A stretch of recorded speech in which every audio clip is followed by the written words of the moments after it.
Here we go. Welcome, everyone. So grateful you are here and you are here. Welcome to our live stream audience and to the wonderful folks who have driven out here to be with us today. And welcome back, Tabor. How was your trip to the East Coast? Great. Was it great? Yeah. Well, why don't we, if you're able, we'll stand and we'll sing our way into the service. I'm not worried about tomorrow. Today I declare freedom from yesterday, mistakes of the past. Today all things are made brand new, and don't it feel good to know that all is well and unfolding as it should. All is well, all is well, all is well. Even Spirit is directing me right now. All is well, all is well, all is well, and unfolding as it should. I can change my reality by changing my mind. Perfect peace, joy, and happiness is yours, and it's mine. I am love and so are you. And don't it feel good to know that all is well and unfolding as it should. Sing it out now. All is well, all is well. Even Spirit is directing me right now. All is well, all is well, all is well, and unfolding as it should. Let's sing all is well. All is well, all is well. Even Spirit is directing me right now. All is well, all is well, all is well, and unfolding as it should. All is well and unfolding as it should.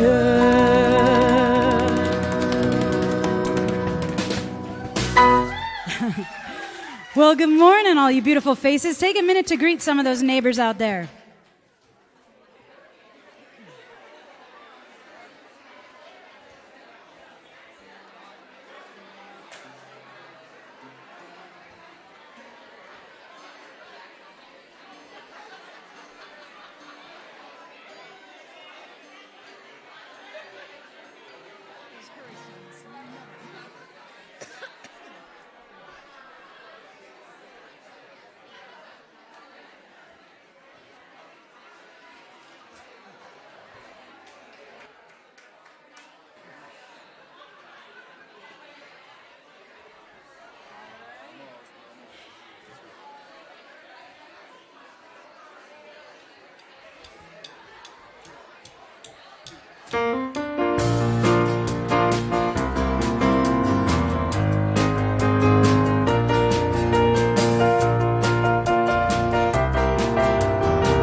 Time. I am just where I'm supposed to be.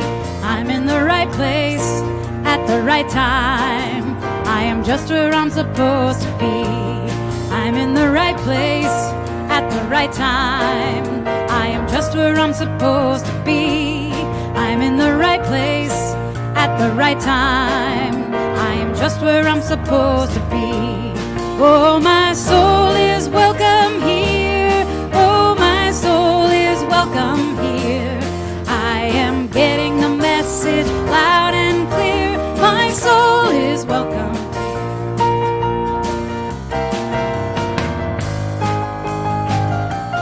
I'm in the right place at the right time. I am just where I'm supposed to be. I'm in the right place at the right time. I am just where I'm supposed to be. Oh, my soul is welcome here. Oh, my soul is welcome here. I am getting the message loud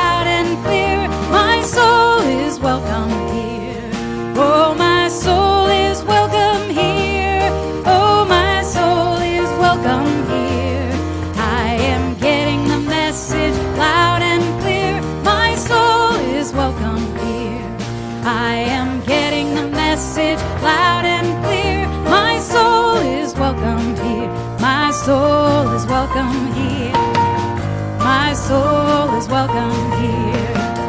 My soul is welcome here. My soul is welcome here. My soul is welcome here. My soul is welcome here.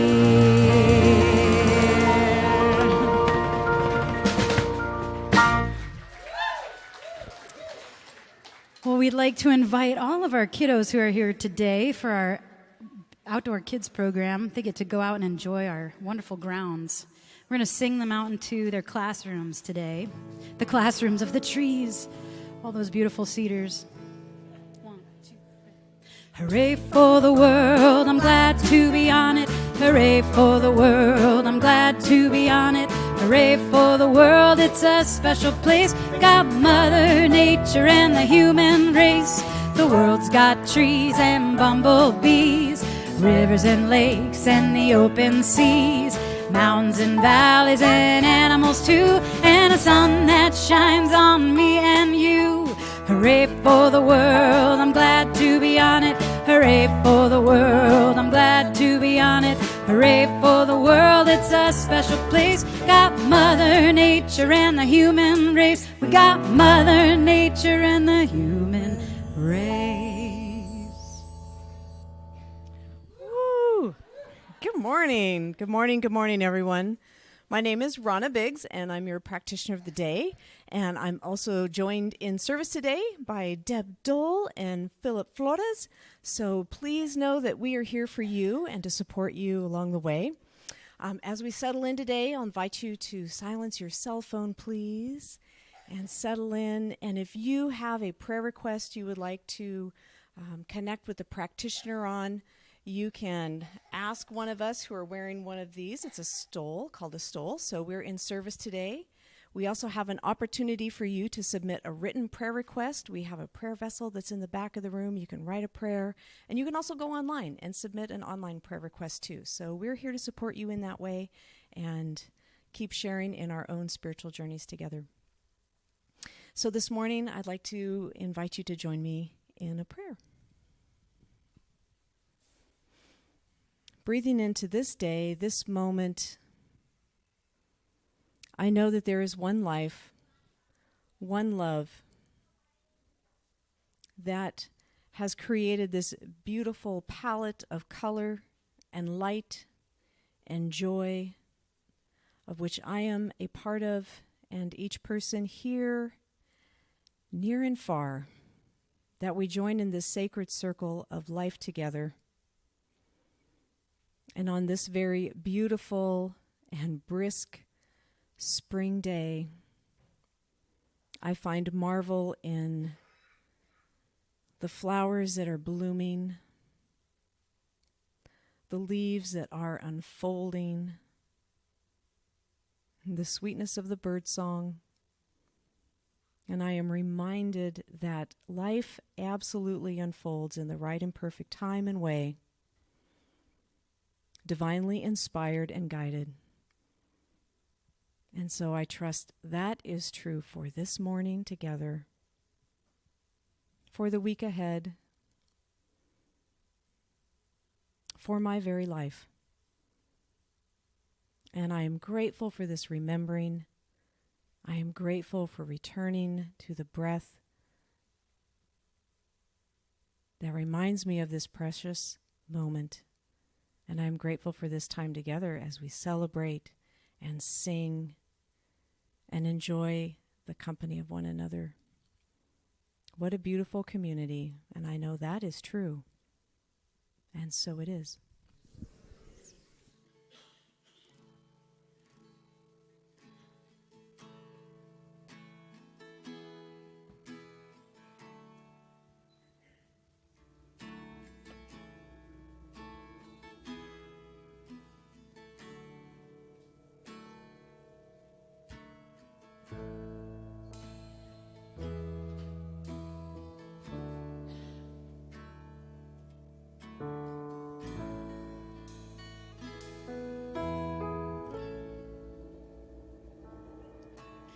I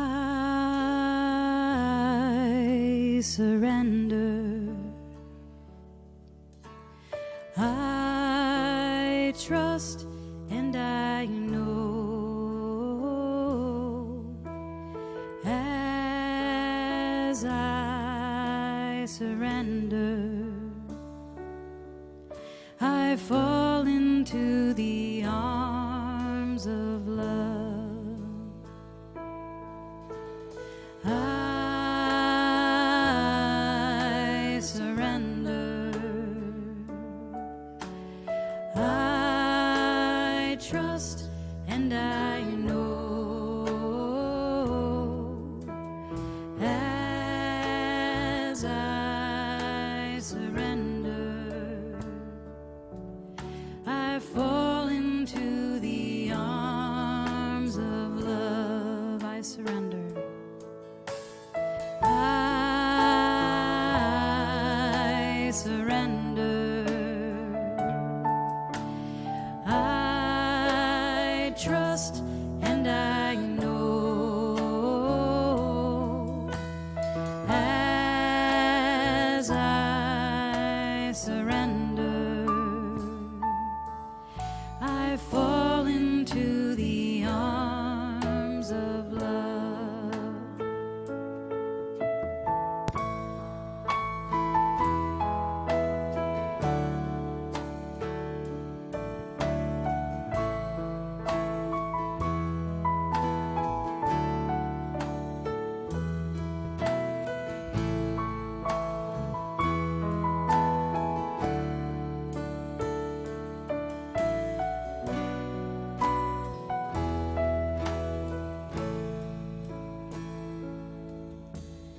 I surrender. I trust and I know as I surrender, I fall into the arms of love. I surrender. I trust and I know as I surrender, I fall into the arms of love. I fall into the arms of love.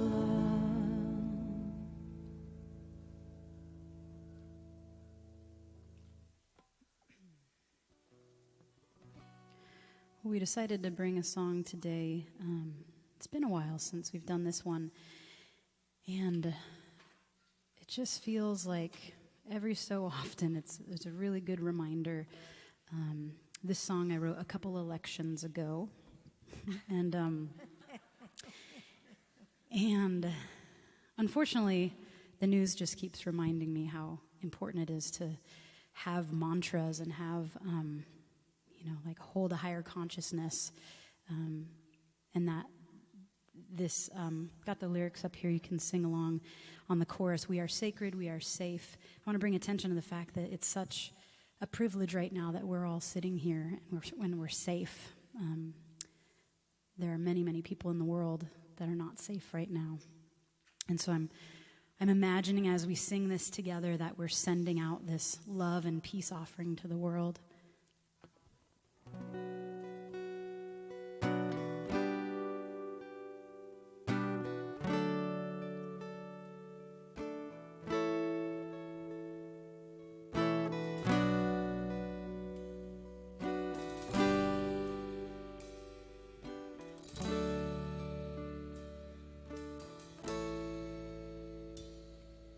Liberate my soul. These times have left me shaken. Faith, take a stronger hold. I'm ready to awaken. Release all that was. This heavy weight no longer serves me. Listen and take notice. One voice clearly speaking. We are sacred, we are safe. May peace forever be an offering. We are holy, we are whole. This light burns brighter than ever before. We are sacred, we are safe. May peace forever be an offering. We are holy, we are whole. This light burns brighter than ever before.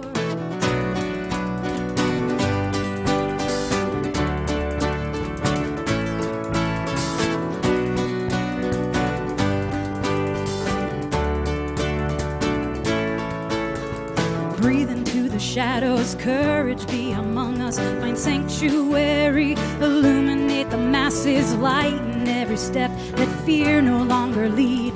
Lift up our gaze and know that we are free.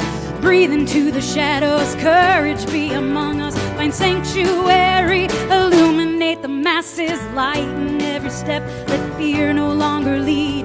Lift up our gaze and know that we are free. We are sacred, we are safe. May peace forever be an offering. We are holy, we are whole. This light burns brighter than ever before. We are sacred, we are safe.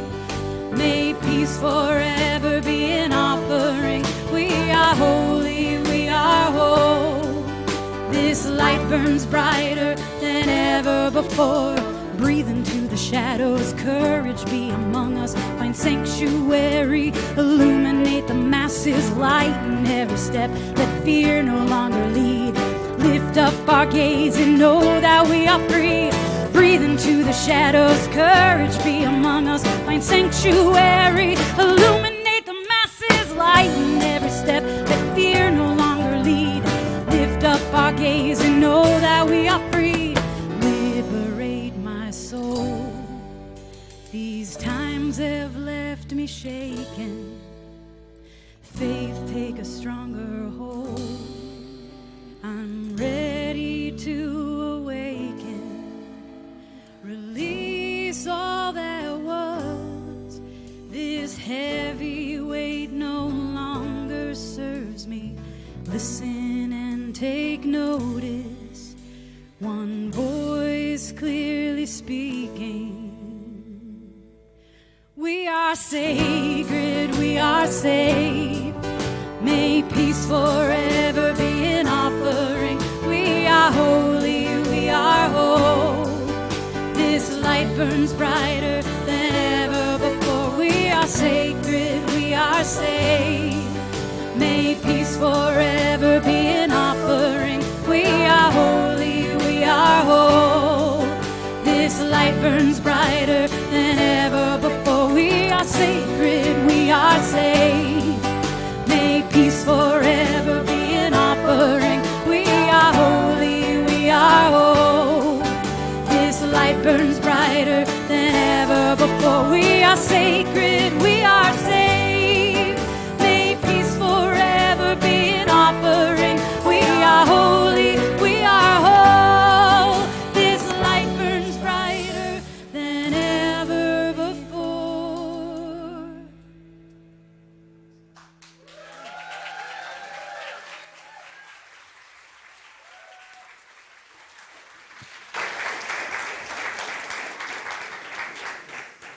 Thank you, everyone. That was part of the problem today with my topic. My topic today is the other side of fear. And I'm going to talk about it, but I was sitting there kind of wrestling with the fact that there are many, many people in the world right now that are terrified. Unfortunately, it's always like that. But we're more aware of it, I think, because we're so connected and we can feel other people's terror at being bombed and being starved and things like that. And so I was like, well, I'm going to talk about a different kind of fear, because that kind of fear actually makes a lot of sense. right? I mean, when bombs are going off next to you, it makes a lot of sense to be afraid. So I want to talk about the other kind of fear that we who are more safe have. So last Sunday at our annual general meeting, in case you missed it, I announced that I'm retiring at the end of this year. And my decision started about 2.5 years ago when Spirit, who is a friend of mine, started letting me know in gentle ways at first that I needed to stop doing this. Not stop, but stop doing this. And as usual, what I originally did was I basically said, I don't want to. And so I didn't. But I've had enough experience with Spirit nudging me in the direction that I'm supposed to go and not doing it and then paying the consequences. Time was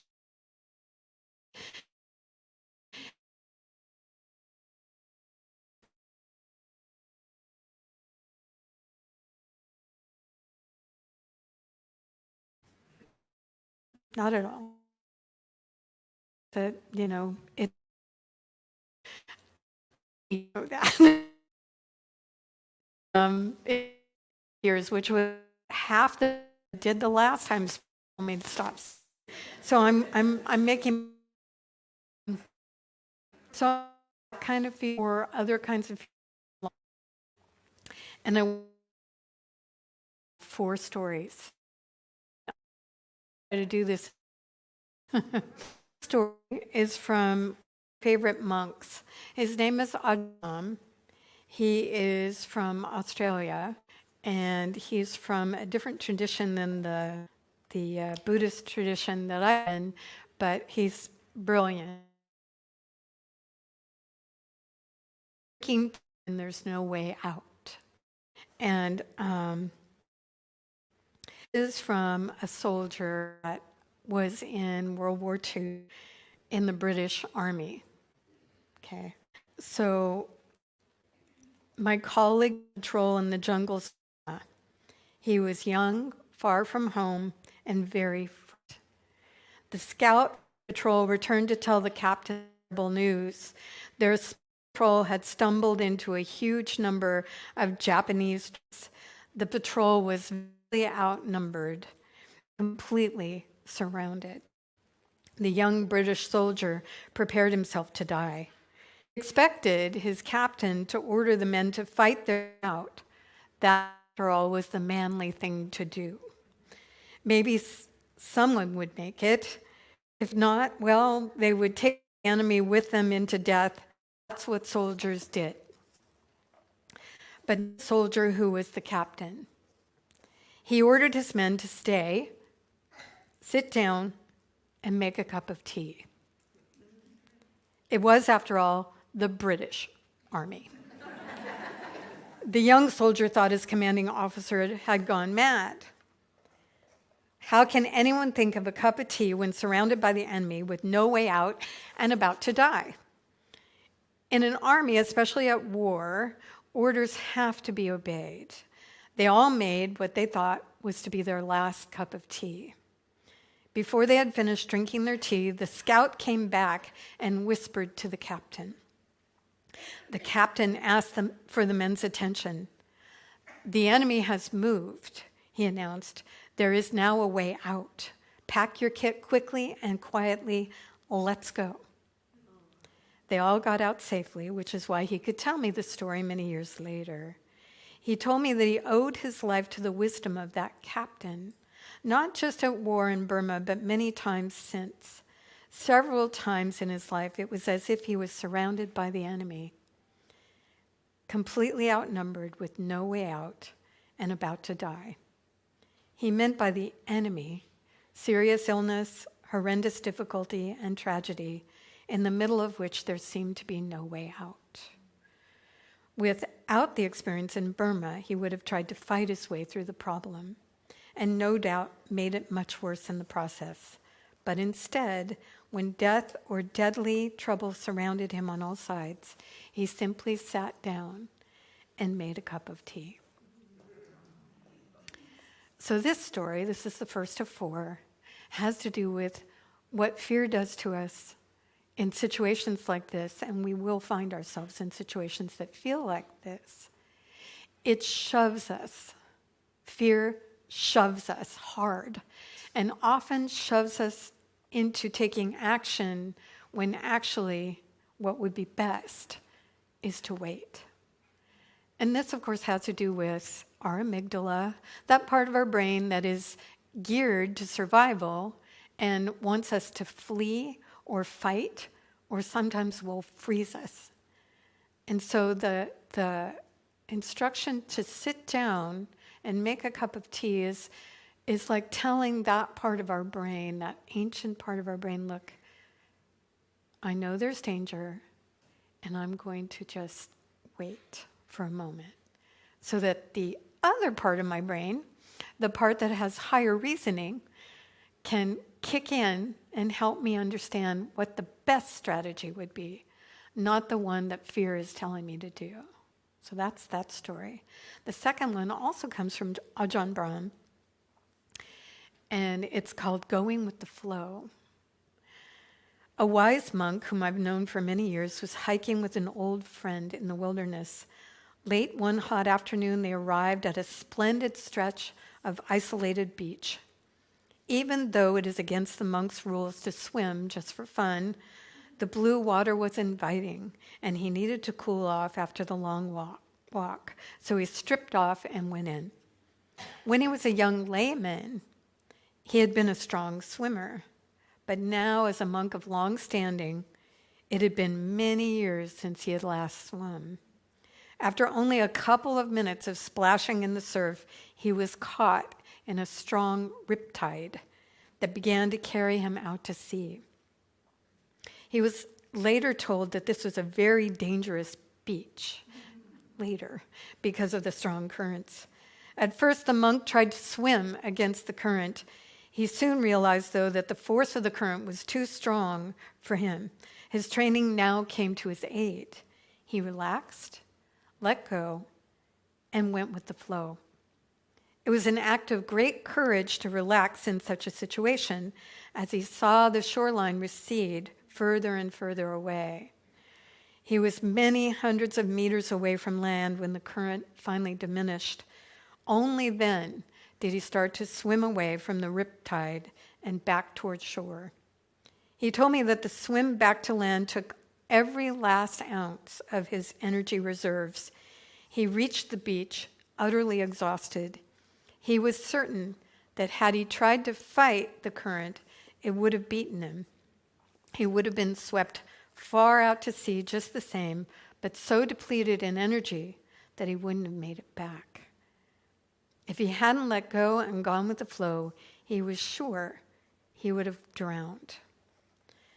Such anecdotes demonstrate the adage, when there's nothing to do, then do nothing, is not a fanciful theory. So for me, this one, going with the flow, speaks to the power of letting go and not allowing panic.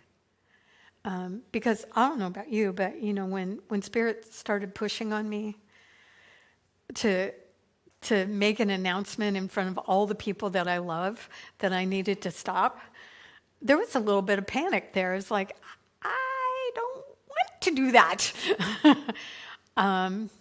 And there are many times in our lives when it would be easy to panic, to feel such strong fear that we literally begin to fight against it.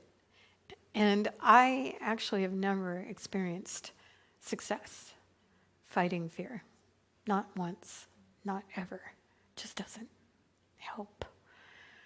Instead, letting go for a moment and just allowing things to unfold and then finding the strength to navigate what's unfolding is a much better strategy.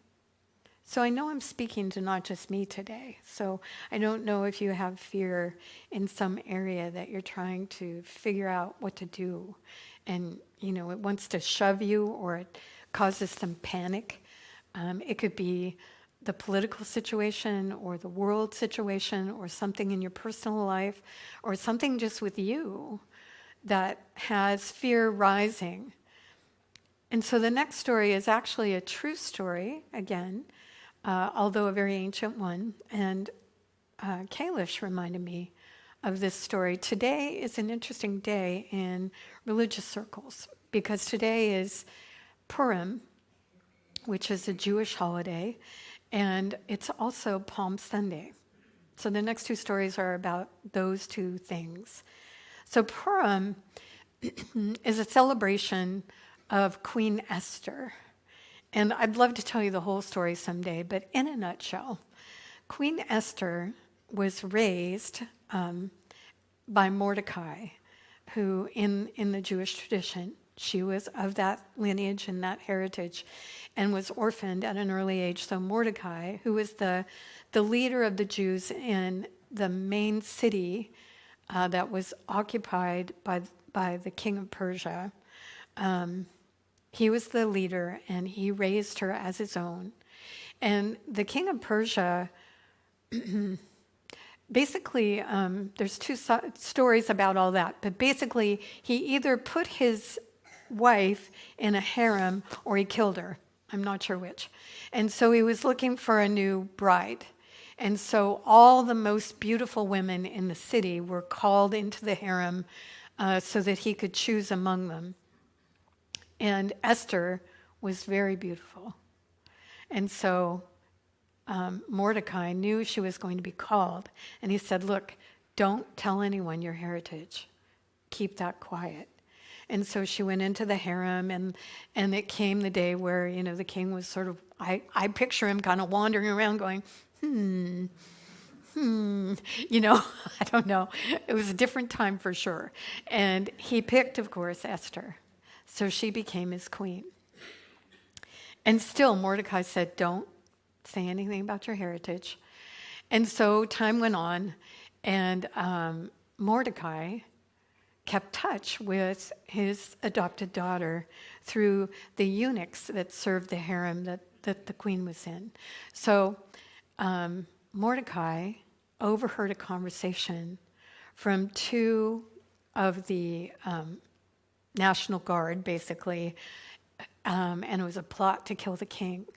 And so he slipped that knowledge to Esther, who then went before the king and told him that this was a plot. And so the plot was spoiled, the soldiers were killed. It was a really bloody time. This whole story has a lot of violence in it, so I'm skipping over that. So, the king was especially grateful to his queen and Mordecai. Time went on. The prime minister hated the Jews, and so he got the king to agree to a decree that they could kill all the Jews in the country. And at that point, Mordecai sat outside the castle, rent his clothing, covered himself with ashes, and began to wail and wail. And so Esther heard the news that something had happened to Mordecai, so she sent the eunuch. And so through this exchange, Mordecai let her know that a decree had gone out that all of the Jews were going to be killed. And she sent back a message saying, how can I save you? And he sent back a message that said, if you tried to just save yourself and me, other aid will come from other sources, but you and your whole entire household will be lost in memory forever. And so she's standing with that news, and another message comes. And he says, I'd like you to consider, I wrote it down, who knows if it is not for just such a time that you are in this position. And he encouraged her to reveal her heritage to the king. But in those days, if you went to the king's chamber without being invited, you could instantly be killed. The only way to avoid that is if he extended his golden scepter to you, then you were saved. And she's like, I could be killed. I haven't been called. I haven't been called for 30 days. And he said, it's up to you. And so she got courage in hand, went to the king's chamber, and he saw her, and he still had such gratitude for being saved that he held out his golden scepter, and she said, if you have the Jews killed, then you'll have to kill me, for I too am of that lineage. And that stopped him. And so, the story goes on, and if you ever want to read it, it's in the Hebrew Bible in a whole chapter devoted to Esther, which today is the celebration of her being willing to consider that she might actually be in that position at just the right time to intervene. And so this part of the other side of fear has to do with what happens when we meet fear and go beyond it, which we all have done. You've done this, I've done this. But I want to remind all of us that in doing that, one of the ways that we can take heart and step forward is to consider what Mordecai said to Esther. Perhaps it is that at this particular time in our lives, in yours and in mine, we were placed here on purpose to deal with this very thing. So if it's a personal issue in your life, then perhaps consider that there's a reason that might be happening that may not be clear yet, and yet moving with that understanding can allow us to step into courage and move forward, trusting. So fear often lies to us and says that we're helpless, that we can't change things, that we're just one person, that we don't matter, that it goes on and on. Fear has many voices. So I've already told you about fear shoving and fear panicking, and this one's much more subtle. The voice of fear that says, but what if you aren't placed there on purpose for this very moment? It's very subtle. And so in our tradition, the founder of our philosophy, Ernest Holmes, said, when this happens, when the subtle voice of fear happens, ask yourself a few questions. Who am I? And why am I here? And what is the next right thing? Right? So we have a way of dealing with that subtler voice. And the last story, and then I'll close, is about Jesus, because today is Palm Sunday. And for those of us who are not raised in a Christian tradition, I'll remind you that next week is Easter, and we have a special personal blossoming ceremony we do. But this is the day that Jesus got on a donkey and rode into Jerusalem, knowing that he was going to be killed, knowing. And so all four of the Gospels in the Christian Bible talk about this moment. And they talk about it in different ways. But for me, it's an interesting story for today because there's no way that Jesus was not afraid. There's no way. I mean, people like to pretend that he was some sort of supernatural type person. But he was human, and he said so. He said, I'm not any different than you. And so when he got on that donkey, and he rode to the top of a hill and looked down on Jerusalem, or up on Jerusalem, I forget which way, he wept. He wept, knowing. And so, I think the message of Palm Sunday is that we can move forward with fear. We can know that things are going to change for us. We can understand that fully. And we don't have to be happy about it. But we do need to come to terms with, is this mine to do? And I think that on his donkey on that day, after sharing the Last Supper with his disciples, that must have been the question in his mind. Is this mine to do? And the answer was yes. So the donkey in those times was deliberately chosen to fulfill a prophecy from ancient times, but also because the donkey is a symbol of riding in peace. If Jesus had ridden in on a horse, that was a message: I'm riding in to make war.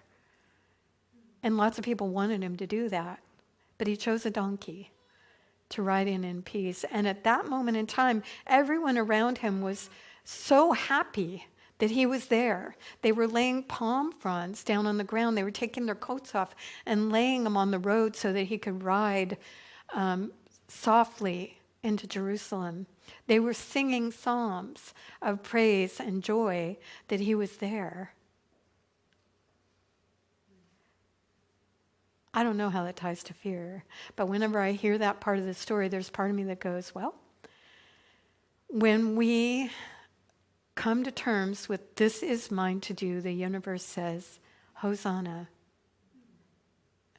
So right, so good, so grateful you're doing that. Even when we know that it means change is coming and the people may not. So these stories are all speaking to fear and the other side of fear. So let me recap and we'll close.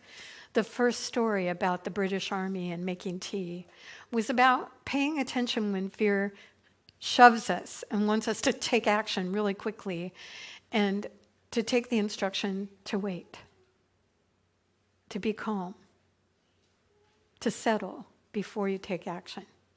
The second story, going with the flow, being carried out by the riptide and not fighting it, but instead trying to relax with it and letting it carry until there was a time when we could circle back and come back. And that has to do with panic, because fear sometimes makes us panic and make choices and say things.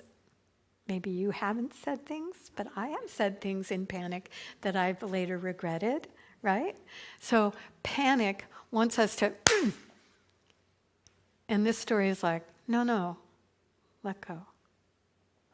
Let it flow, see where it takes us, and then navigate. And then the story of Esther is about, well, and maybe this fear that I have is calling me to attend to what's needed. Maybe I'm the right person at the right time to step forward and to take action. And sometimes fear whispers, why you can't do that. You're not the one. You're helpless. You're hopeless. You can't do anything. And the last story is the story of knowing that change is coming and taking heart when the answer is very clear. No, this is the next right step for me. And I know some of you have had to make that kind of choice, maybe more than once. So let me do a prayer in case there's anyone you know that is walking in fear a little bit today. And let's know for them, as we know for ourselves, that within, deep within, at the place where spirit and personality meet, there is a knowing of the presence of the divine, seeking always to gift awareness, understanding, courage, clarity. And now I accept those gifts of spirit informing everything I do. I allow courage to carry me, clarity of mind to inform me, and a trust beyond all measure in the right next step and in taking it. This, I know, is faith in action. And I commit in myself, and I know for anyone in fear, that this possibility of committing to faith, even in the face of change and the unknown, is available. I commit to having faith and trust. And as I do that, every single step of the way, there is more and more revealed about what to do and how to do it, what to say and how to be that in a step-by-step guided process of unfolding. Because that's the agenda that Spirit has for me and you, is to unfold, to evolve by means of us. And so I trust that too, knowing that I can't be led astray as long as I am calm and able to listen deeply and wait for the next right step, and then to have the courage to take it. I'm grateful for this ability in me and in you. And if you would like this prayer to be operating, just simply say with me, and so it is. Thank you. Thank you. Thank you. Thank you. Wow. Thanks. We got this.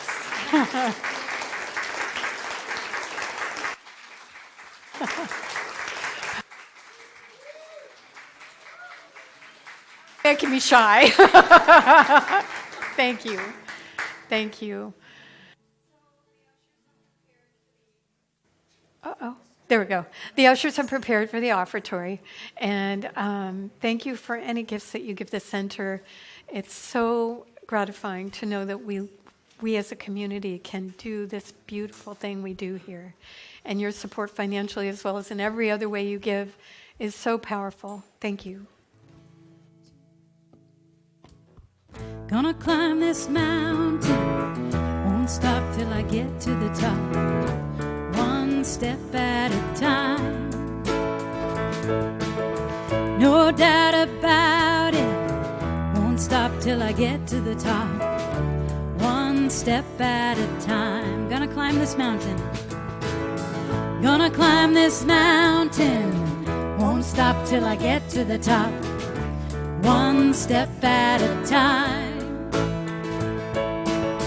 No doubt about it, won't stop till I get to the top, one step at a time. Leave behind what's weighing you down, leave behind what's weighing me down, wash away what's holding me back. My heart is falling, face forward, feet on the ground, living in this courage I found. The sky is calling, gonna climb this mountain, won't stop till I get to the top, one step at a time. No doubt about it, won't stop till I get to the top, one step at a time, one step at a time, one step at a time, one step at a time, one step at a time, one step at a time. Okay, so I know some of you just heard that I'm retiring December 31st. There's a party on the 1st. Big party, I hope, and hope it doesn't snow. But I wanted, in case that hits you, and you didn't kind of connect the dots over these last couple years, I'd like you to know some of the leadership team because they are totally here for you. So anyone who's on our leadership team, could you please stand? You are so supported. So supported. Thank you. So they've known about it for a little bit, and they have had time to kind of process and figure out. And we have a game plan, just so you know. So there's no coincidence that there's 9 months until I go. So we're in a gestation period. And during this transition, we will be keeping you informed about what's happening and how we're moving forward and what to expect. What you can expect right now is that we are meeting with our organization, our larger organization's field services representative, who will be informing the leadership team about interim ministry. And what an interim minister is someone who cannot take the post as a permanent minister, but comes in after I go and walks people into being sad about the past and looking toward the future. And so that's our next step, is to meet with Home Office, hear about that, and then make some decisions about all that. So we'll keep you posted. Transparency is the name of the game here. So there's some things going on here that you might want to be involved in. And let's see. The first is this incredible thing. How many of you have either hosted a dinner or been a guest at the table? Raise your hands. Yeah, lots of people, and I bet there's some on live stream too. This is our biggest fundraiser of the year. Last year we raised over $16,000. And it was an incredible 16 different dinners. So right now, we announced last week, and we have 2 more weeks. For those of you who are interested in hosting a dinner, to fill out the online form that tells us what kind of dinner you'd like to do. And it doesn't have to be a dinner. There were picnic lunches, and there were hikes and things with food. And it all revolves around not only raising money, which is lovely, but actually our intention is to get our community to know one another at a more intimate level. So these dinners and lunches and hikes and all the things that we do during the Gourmets for Good season, which is all summer, get us together in smaller groups so we can learn who each other are and fall in love with one another as fellow community members. So we're looking for some hosts. And I've heard a couple people say, oh, I'm going to do this and I'm going to do that. And I wonder if you could think of something that you would like to do. These dinners don't have to be fancy. Some of them are, but a lot of times they're just fun and they're just regular old food. And you, depending on your situation, you could have a picnic at a park. You could have a brunch. You could have dinner for 4 people, 6 people, 8 people, 10 people, 12 people, whatever you can manage. And what happens after all the hosts have submitted their forms for dinners they would like to do and been assigned different dates throughout the summer, then in May, we get to bid for a place at the table. And so mark your calendars for May, because that's going to be the bidding season, which is outrageously funny around here. So that's Gourmets for Good, and I hope you'll consider being a host. Next, the Mind, Body, Spirit Fair. This is our 2nd year back out of COVID, and it's slated for July 20th. And we wanted you to know, if you are a vendor of some sort of goods or services that have to do with mind, body, and spirit health, we wanted you to know first that the early bird registration for our vendors begins March 31st, which is next Sunday. And so if you would like to be a vendor, go on the website on the 31st and grab one of those early bird booths so that you can be a part of this incredible fair, which takes the whole campus. There's things going on in every room except the office. And so it's very fun, and we'll be asking for volunteers to help later. And then tomorrow is our community cooking event with me here at 2:30 in the afternoon. We're going to be here in the sanctuary. Many of you have donated all the items we need to make food for, we're hoping, 40 to 50 of the unhoused that are not in camps, but rather are in the woods somewhere and don't get a lot of hot food. And so we're going to be making the food tomorrow and boxing it up so that it can go to people who are kind of not part of any sort of services. That's why we're helping Bridges to Services, is in taking the food to the trailheads and meeting with the people that are going to be enjoying that meal. They also get to know each other and develop trust so that maybe we can plug people in to services that are available. So thank you, my cooks. I'll see you here at 2:30. And thank you, everyone, for the donations. We're going to do just great. And then you're invited to come to a half day of mindfulness with me on March 30th. So it's next Saturday. It goes from 9 to 1:30. If you're interested in coming, we do all sorts of spiritual practices. There's also a talk by me, and we have a lunch together where we practice eating meditation for a short while. So you need to bring a bag lunch and a journal, and we'll be doing various practices through the time together. It goes from 9 to 1:30, so you need to sign up for it in our classroom if you'd like to come. And then next Sunday is our annual personal blossoming ceremony. This is kind of our take on the Easter experience. Many of us honor all traditions, and so we like to honor Easter, but not in the traditional way. What can I say? You know, we're not traditional. And so I'm going to be telling stories about Jesus because I like the guy a lot.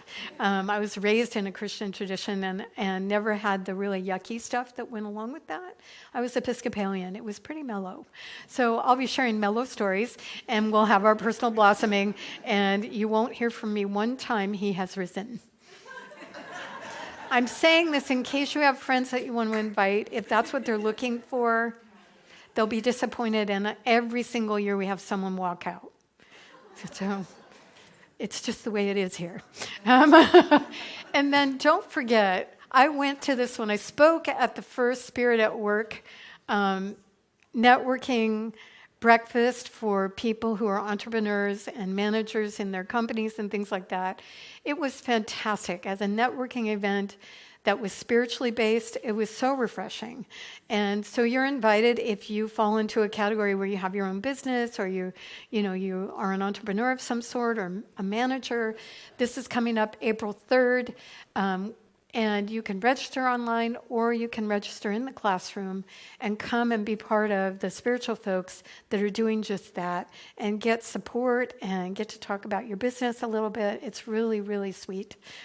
So you're invited. Okay, and this one, I know many of you are pretty good at IT, and Clara and I are not. But this isn't a simple IT fix. We actually need to know. We have a couple of questions that go deeper into understanding internet technology. And so if that happens to be a field for you and you wouldn't mind volunteering some time, we don't think it'll take a lot, but we need to ask some questions of someone who has that kind of base of knowledge. So if you'd like to volunteer, just give us a call at the office and we'll tell you what we're curious about and trying to figure out, because we're trying to figure out some things we just don't know how. We need help. So that's that. All right, well, why don't we, if we're able, stand up and we'll sing our way into the day.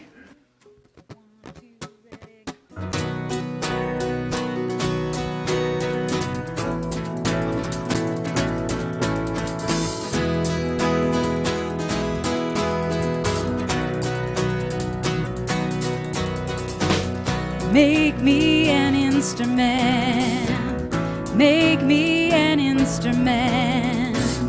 Make me an instrument of peace. Make me an instrument. Make me an instrument. Make me an instrument of peace. Make me an instrument. Make me an instrument. Make me an instrument. Make me an instrument of peace. Make me an instrument. Make me an instrument. Make me an instrument. Make me an instrument of peace. Where there's hatred, I will love. Where there is hatred, I will love. Where there is sadness, I will bring joy. Where there is darkness, I will shine. I am an instrument of peace. Make me an instrument. Make me an instrument. Make me an instrument. Make me an instrument of peace.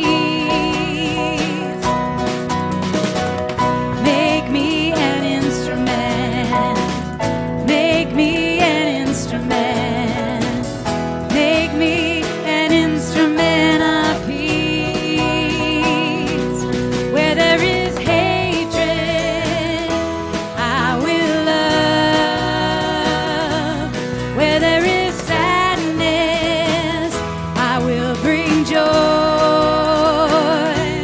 Where there is darkness, I will shine.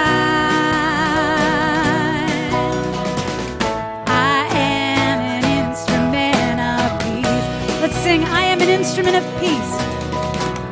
I am an instrument of peace. I am an instrument of peace. I am an instrument of peace. I am an instrument of peace. So lovely to see you all today. Hope to see you again soon. Enjoy this beautiful day.